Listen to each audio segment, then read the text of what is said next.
Hi friends, ഇന്ന് ഞാനിവിടെ Malabar chicken dum ബിരിയാണിയാണ് ഉണ്ടാക്കാൻ പോകുന്നത്. അപ്പോൾ നമുക്ക് അതിൻ്റെ റെസിപ്പി നോക്കാം. അപ്പോൾ ആവശ്യമായ സാധനങ്ങൾ എന്തൊക്കെയാണെന്ന് നോക്കാം. 1/2 കിലോ അരി എടുത്തിട്ടുണ്ട്. കൈമ റൈസ് അല്ലെങ്കിൽ ജീരകശാല റൈസ് എന്ന് പറയുന്ന അരിയാണ്. ചെറിയ തരം അരിയാണ് മലബാർ ബിരിയാണികളിലെല്ലാം ഉപയോഗിക്കുന്നത്. 1 കിലോ ചിക്കൻ എടുത്തിട്ടുണ്ട്. ബിരിയാണി മസാലകളാണിത്. ഇത് നമുക്ക് പൊടിച്ചെടുക്കാൻ ആവശ്യമായുള്ളതാണ്. ഒരു ക്യാരറ്റിൻ്റെ പകുതിയും ഒരു 6 ബീൻസും എടുത്തിട്ടുണ്ട്. അടുത്തതായിട്ട് 10 സവാള എടുത്തിട്ടുണ്ട്. 5 തക്കാളിയും എടുത്തിട്ടുണ്ട്. ഇതിൽ 4 സവാള നമുക്ക് ബിസ്ത തയ്യാറാക്കാനാണ്, ഫ്രൈ ചെയ്തെടുക്കാൻ. 6 എണ്ണം മസാല ഉണ്ടാക്കാനുമാണ്. പിന്നെ ആവശ്യത്തിന് മല്ലിച്ചപ്പും പുതിന ചപ്പും എടുത്തിട്ടുണ്ട്. 15 എണ്ണത്തിലേറെ പച്ചമുളക് എടുത്തിട്ടുണ്ട്. ഇഞ്ചിയും വെളുത്തുള്ളിയും എടുത്തിട്ടുണ്ട്. 4 ടീസ്പൂൺ നാരങ്ങനീര് എടുത്തിട്ടുണ്ട്. ഒരു 2 ടേബിൾ സ്പൂൺ തൈര് വേണം. അണ്ടിപ്പരിപ്പും മുന്തിരി എടുത്തിട്ടുണ്ട്. ബേ ലീവ്സ് എടുത്തിട്ടുണ്ട്. അല്പം ഗരം മസാല വേണം. കുരുമുളക് പൊടി വേണം. മഞ്ഞൾപ്പൊടി വേണം. മുളക് പൊടി ഞാനിവിടെ കാശ്മീരി ചില്ലി എടുത്തിട്ടുണ്ട്. സാധാരണ മുളക് പൊടി എടുത്തിട്ടുണ്ട്. ആവശ്യത്തിന് നെയ്യ് വേണം. സൺഫ്ലവർ ഓയിൽ വേണം. ഉപ്പ്. ആദ്യം തന്നെ ബിരിയാണി മസാല എല്ലാം ഒന്ന് റോസ്റ്റ് ചെയ്ത് പൊടിച്ചെടുക്കാം. ഒട്ടും തന്നെ കരിയാതെ നല്ല പോലെ ഇളക്കിയെടുക്കാം. ഇത് പൊടിച്ചെടുക്കുമ്പോൾ അല്പം കൂടുതലുണ്ടാവും. അപ്പം നമുക്ക് ഒരു ടേബിൾ സ്പൂൺ പ്ലസ് കുറച്ചുകൂടെ വേണ്ടി വരും. ആവശ്യമുള്ളത് എടുത്ത് ബാക്കി നമുക്കൊരു എയർ ടൈറ്റ് ബോട്ടിലാക്കി അടച്ചു വയ്ക്കാം. അടുത്ത ബിരിയാണിക്ക് ഉപയോഗിക്കാം. അപ്പോൾ ഇതാ നല്ല പോലെ റോസ്റ്റായി വന്നിട്ടുണ്ട്. ഇനി നമുക്കിത് തണുത്ത ശേഷം പൊടിച്ചെടുക്കാം. അരി വേവിക്കാൻ ആവശ്യമായിട്ടുള്ള വെള്ളം തിളപ്പിക്കാൻ വയ്ക്കാം. ഇനി നമുക്ക് ഫ്രൈ ചെയ്തെടുക്കാൻ ആവശ്യമായിട്ടുള്ള 4 ഉള്ളി വളരെ തിന്നായിട്ട് അരിഞ്ഞെടുക്കാം. സാധാരണ എല്ലാവരും ഈ ഒരു രീതിയിലാണ് അരിഞ്ഞെടുക്കുന്നത്. ഞാനിവിടെ ഇങ്ങനെയാണ് അരിഞ്ഞെടുക്കുന്നത്. ഫ്രൈ ചെയ്യുമ്പോൾ വളരെ പെട്ടെന്ന് തന്നെ കുഴഞ്ഞു വരാൻ വേണ്ടിയിട്ടാണ് ഈ ഒരു രീതിയിൽ അരിയുന്നത്. ഇതാ ഈ ഒരു തിക്നെസ്സിലാണ് ഞാനിവിടെ അരിഞ്ഞെടുത്തിട്ടുള്ളത്. ബാക്കിയുള്ള എല്ലാ ഉള്ളികളും ഇങ്ങനെ തന്നെ അരിഞ്ഞെടുക്കാം. ഇനി നമുക്ക് ചിക്കൻ ഫ്രൈ ചെയ്യാൻ വേണ്ടി മാരിനേറ്റ് ചെയ്തെടുക്കാം. 1 ടീസ്പൂൺ മഞ്ഞൾപ്പൊടിയും 2 ടീസ്പൂൺ മുളക് പൊടിയും അതിൽ 1 ടീസ്പൂൺ കാശ്മീരി ചില്ലിയാണ് ചേർത്ത് കൊടുത്തിട്ടുള്ളത്. ഇനി 1 ടീസ്പൂൺ ഗരം മസാലയും ചേർത്ത് കൊടുക്കാം. 1 ടീസ്പൂൺ നാരങ്ങ നീര് ചേർത്ത് കൊടുക്കാം. ആവശ്യത്തിന് ഉപ്പും കൂടെ ചേർക്കാം. ഇനി നമുക്ക് ജിഞ്ചർ ഗാർലിക് പേസ്റ്റാണ് വേണ്ടത്. ഞാൻ അതിന് പകരമായിട്ട് ഇവിടെ മസാലയ്ക്ക് വേണ്ടിയിട്ട് ഇഞ്ചിയും വെളുത്തുള്ളിയും പച്ചമുളകും ക്രഷ് ചെയ്തെടുക്കുന്നുണ്ട്. പച്ചമുളക് എരിവില്ലാത്തതായതുകൊണ്ടാണ് ഞാനിവിടെ 15-ലേറെ എടുത്തിട്ടുള്ളത്. ഇനി നമുക്കിതൊന്ന് ക്രഷ് ചെയ്തെടുക്കാം. ഇതിൽ നിന്നൊരു 2 ടീസ്പൂൺ എടുത്ത് ചിക്കനിലോട്ട് ചേർത്ത് നന്നായിട്ട് ഇളക്കി ചേർത്ത് കൊടുക്കാം. ചിക്കൻ ഫ്രൈ ചെയ്യാതെയും നമുക്ക് ബിരിയാണി ഉണ്ടാക്കിയെടുക്കാം. അപ്പോൾ നമ്മൾ ഈ മസാലയുടെ കൂടെ അല്പം തൈര് കൂടെ ചേർത്ത് മിക്സ് ചെയ്ത് വെച്ചാൽ മതി. നമ്മുടെ ചോറ് വേവിച്ചെടുക്കാനുള്ള വെള്ളം തിളച്ച് കഴിഞ്ഞു. ഇനി നമുക്കിതിലോട്ട് സ്പൈസസ് എല്ലാം ആഡ് ചെയ്ത് കൊടുക്കാം. ഞാനിവിടെ പട്ട, ഏലക്ക, ഗ്രാമ്പൂ ഇവയാണ് ചേർത്ത് കൊടുക്കുന്നത്. ഇനി നമുക്ക് അരിഞ്ഞു വെച്ച ബീൻസും ക്യാരറ്റും കൂടെ ചേർത്ത് കൊടുക്കാം.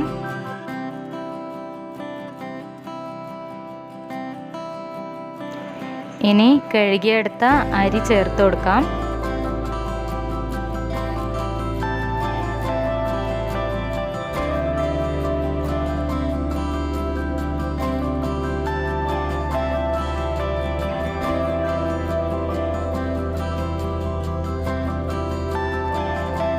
ഇനി നമുക്ക് ഉപ്പ് ചേർത്ത് കൊടുക്കാം. ഉപ്പ് അത്യാവശ്യം മുന്നിട്ട് തന്നെ നിൽക്കണം, എങ്കിലേ ചോറിൽ ഉപ്പുണ്ടാവൂ. ഇനി നമുക്ക് 1 ടീസ്പൂൺ നാരങ്ങ നീര് കൂടെ ചേർത്ത് കൊടുക്കാം. നമ്മുടെ ചോറ് നല്ല വൈറ്റ് കളറായി വരാൻ വേണ്ടിയിട്ടാണ് നാരങ്ങ നീര് ചേർക്കുന്നത്. നമുക്ക് എടുത്തു വെച്ച ബേ ലീഫ് കൂടെ ചേർത്ത് കൊടുക്കാം. ഇനി ഇത് ചെറിയ തീയിൽ അടച്ചു വെച്ച് വേവിക്കാം. അടുത്തതായി ഒരു കടായി എടുക്കാം. അതിലോട്ട് നമ്മുടെ ഉള്ളി ഫ്രൈ ചെയ്തെടുക്കാൻ ആവശ്യമായിട്ടുള്ള നെയ്യ് ഒഴിച്ചു കൊടുക്കാം. നെയ്യ് നല്ല പോലെ ചൂടായി വരുമ്പോൾ നമ്മുടെ സവാള അരിഞ്ഞത് ചേർത്ത് കൊടുക്കാം.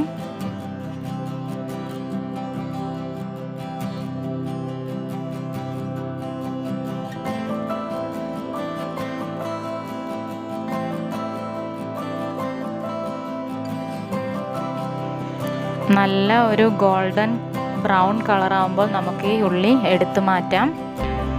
ഇപ്പോൾ ഇത് കറക്റ്റ് പരുവമായിട്ടുണ്ട്. നമുക്കിത് എടുത്തു മാറ്റാം.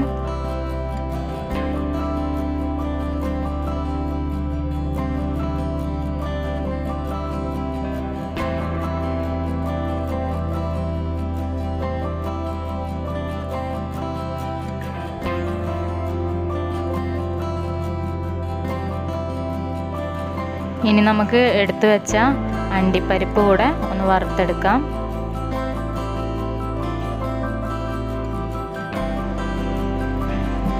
നല്ല ഗോൾഡൻ ബ്രൗൺ കളറായി കഴിഞ്ഞു. ഇനി നമുക്കിത് എടുത്ത് മാറ്റി വയ്ക്കാം.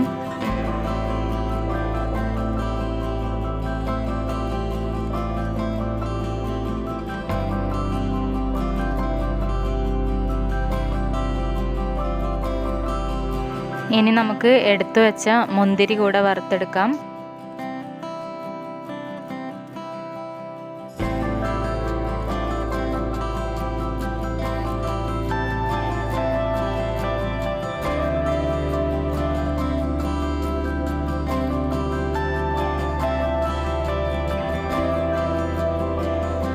ഇനി ബാക്കിയുള്ള ഈ നെയ്യിലോട്ട് അല്പം സൺഫ്ലവർ ഓയിൽ ഒഴിക്കാം. നമുക്ക് ചിക്കൻ ഫ്രൈ ചെയ്തെടുക്കാം.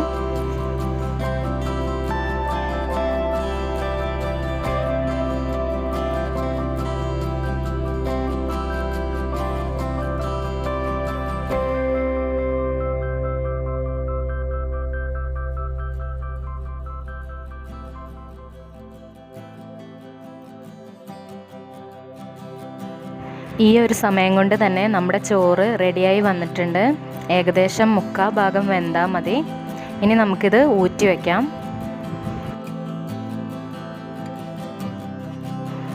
ചിക്കൻ ആവശ്യത്തിന് മൊരിഞ്ഞു വന്നിട്ടുണ്ട്. വല്ലാണ്ട് മൊരിയേണ്ട ആവശ്യമൊന്നുമില്ല. ഇനി ഇത് എണ്ണയിൽ നിന്നും കോരി മാറ്റാം. ഇനി നമുക്ക് ചിക്കൻ മസാല ഉണ്ടാക്കാൻ തുടങ്ങാം. സെയിം ഓയിലിലോട്ട് നമുക്ക് അരിഞ്ഞു വെച്ച ഉള്ളി ചേർത്ത് കൊടുക്കാം. അല്പം ഉപ്പും കൂടെ വിതറി നന്നായിട്ട് വഴന്നു വരുമ്പോൾ ക്രഷ് ചെയ്ത് വെച്ച ഇഞ്ചി, വെളുത്തുള്ളി, പച്ചമുളക് ചേർത്ത് കൊടുക്കാം.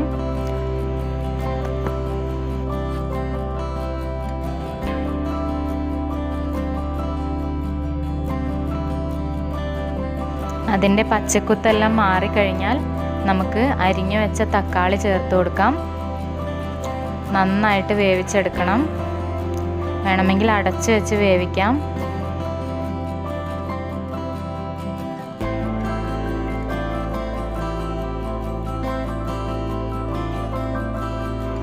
ഇപ്പോൾ ഇതാ തക്കാളി നന്നായി വെന്ത് ഉടഞ്ഞു വന്നിട്ടുണ്ട്. ഈ സമയത്ത് നമുക്ക് മസാലകളെല്ലാം ചേർത്ത് കൊടുക്കാം. മഞ്ഞൾപ്പൊടി 1 ടീസ്പൂൺ ചേർത്ത് കൊടുത്തിട്ടുണ്ട്. 2 ടീസ്പൂൺ കുരുമുളക് പൊടി കൂടെ ചേർത്ത് കൊടുക്കാം. എരിവിന് നമ്മൾ പച്ചമുളകും ഈ കുരുമുളക് പൊടിയുമാണ് ചേർത്ത് കൊടുക്കുന്നത്.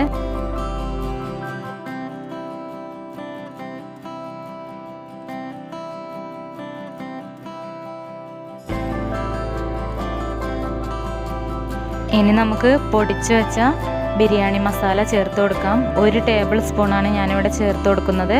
ഇനി നന്നായിട്ട് മിക്സ് ചെയ്തെടുക്കാം.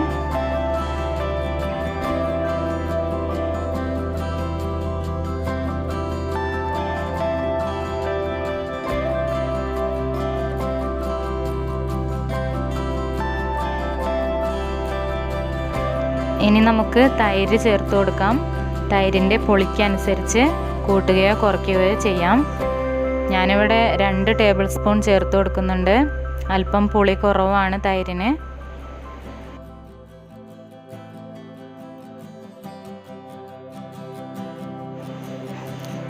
ഇനി ഉപ്പ് ചേർത്ത് കൊടുക്കാം. ഒന്ന് ടേസ്റ്റ് ചെയ്തതിന് ശേഷം ചേർത്ത് കൊടുക്കാം. ആദ്യം ഉള്ളി വഴറ്റുമ്പോൾ ഉപ്പ് ചേർത്തിട്ടുണ്ട്. അതുപോലെ ഇനി ചിക്കൻ ചേർക്കുമ്പോൾ ചിക്കനിൽ ഉപ്പ് ചേർത്തിട്ടുണ്ട്. അപ്പോൾ അതിനനുസരിച്ച് നമ്മൾ ടേസ്റ്റ് ചെയ്തിട്ട് ചേർത്ത് കൊടുക്കാം. അടുത്തതായിട്ട് നമ്മുടെ അരിഞ്ഞു വെച്ച മല്ലിച്ചപ്പും പുതിനാച്ചപ്പും ചേർത്ത് കൊടുക്കാം. നന്നായിട്ട് ഇളക്കിയെടുക്കാം.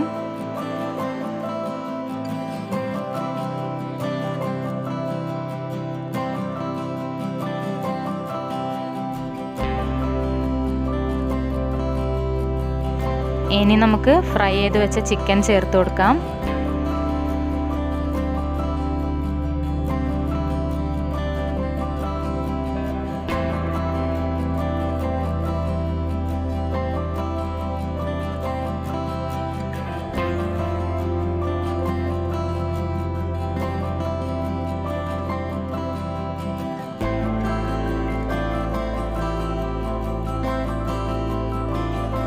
ഇപ്പോൾ ഇതാ നമ്മുടെ ചിക്കൻ മസാല റെഡിയായി കഴിഞ്ഞു. ഇനി നമുക്ക് ബിരിയാണി ദം ചെയ്തെടുക്കാം. ഞാനിവിടെ വലിയൊരു പാത്രം എടുത്തിട്ടുണ്ട്. അതിൻ്റെ അടിഭാഗത്ത് അല്പം നെയ്യ് പുരട്ടി അതിന് മുകളിലായിട്ട് ഒരു ലെയർ ചോറ് ഇട്ട് കൊടുത്തിട്ടുണ്ട്. ഇനി അതിന് മുകളിലായിട്ട് അല്പം നെയ്യ് ഒഴിച്ചു കൊടുക്കാം. നമ്മൾ ചോറ് വേവിക്കുമ്പോൾ നെയ്യൊന്നും ചേർത്തിട്ടില്ല. ഇനി നമുക്ക് വറുത്ത് വെച്ച ഉള്ളി ചേർത്ത് കൊടുക്കാം. അല്പം ഒന്ന് വിതറി കൊടുക്കാം. വറുത്ത് വെച്ച നട്ട്സും കിസ്മിസും എല്ലാം നമുക്ക് അല്പാൽപമായി ഇട്ട് കൊടുക്കാം. അല്പം മല്ലിയില സ്പ്രെഡ് ചെയ്ത് കൊടുക്കാം.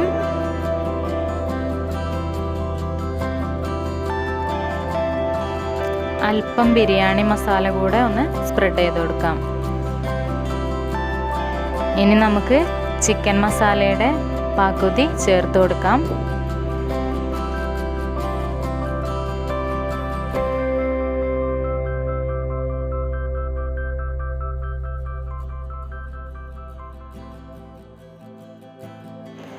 അതിന് മുകളിലായി ഒരു ലെയർ റൈസ് കൂടെ ചേർത്ത് കൊടുക്കാം.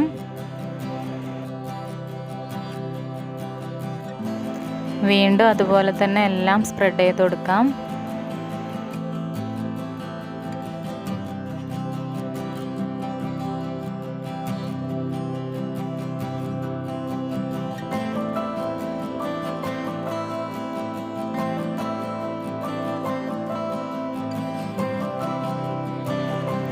ഈ ലെയറിൽ അല്പം നാരങ്ങ നീര് കൂടെ ഞാൻ ചേർത്ത് കൊടുക്കുന്നുണ്ട്.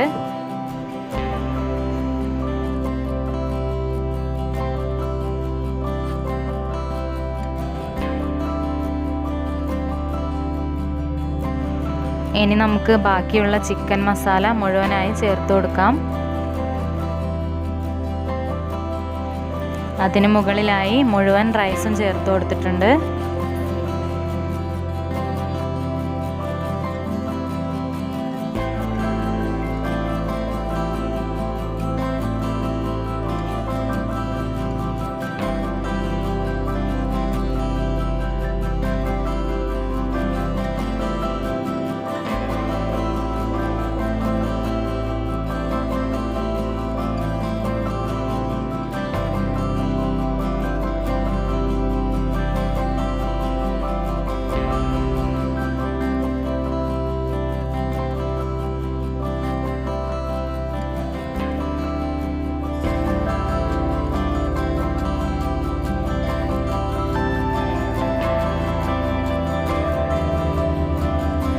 ഇപ്പോൾ ഇതാ എല്ലാ ഐറ്റംസും ചേർത്ത് കൊടുത്ത് കഴിഞ്ഞിട്ടുണ്ട്. ഇനി ഇത് അടച്ചു വെച്ച് ദം ചെയ്തെടുക്കാം. ഇതിൻ്റെ അടപ്പിൻ്റെ സൈഡിലായിട്ട് മൈദ പേസ്റ്റ് തേച്ച് കൊടുക്കാം. ചൂടൊന്നും പുറത്തോട്ട് പോവാതെ നല്ല പോലെ സീലായിരിക്കാൻ വേണ്ടിയിട്ടാണിത്.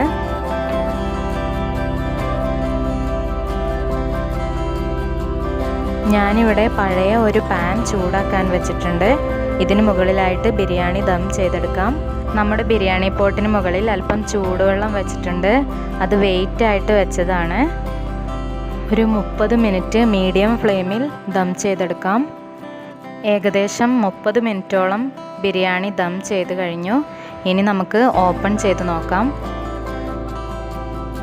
ഇത് ഓപ്പൺ ചെയ്ത് നോക്കുമ്പോൾ ഇത് ആവിയെല്ലാം വന്നിട്ടുണ്ട് മുകളിലേക്ക്. നല്ല സ്മെല്ലാണ് നമ്മുടെ ബിരിയാണിക്ക്.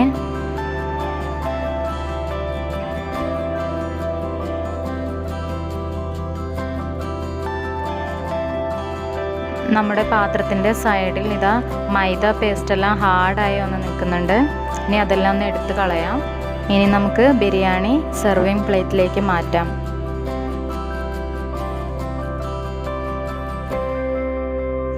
എൻ്റെ ഈ വീഡിയോ ഇഷ്ടപ്പെട്ടിട്ടുണ്ടെങ്കിൽ എല്ലാവരും ലൈക്ക് ചെയ്യാനും ഷെയർ ചെയ്യാനും സബ്സ്ക്രൈബ് ചെയ്യാനും മറക്കരുത്.